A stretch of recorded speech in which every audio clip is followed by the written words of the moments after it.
حدیث نمبر 4110۔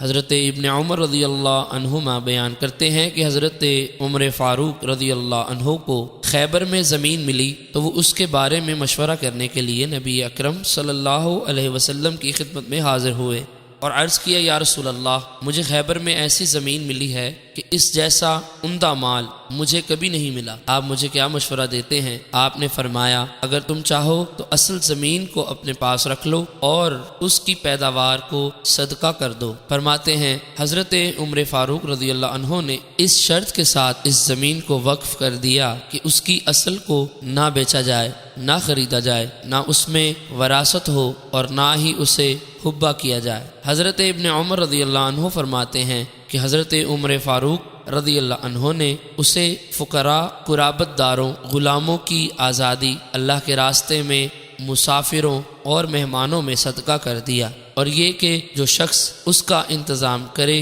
اگر وہ بھی مناسب طریقے سے کھائے اور اپنے دوستوں کو کھلائے اس میں کوئی حرج نہیں، لیکن اس سے مال جمع نہ کرے۔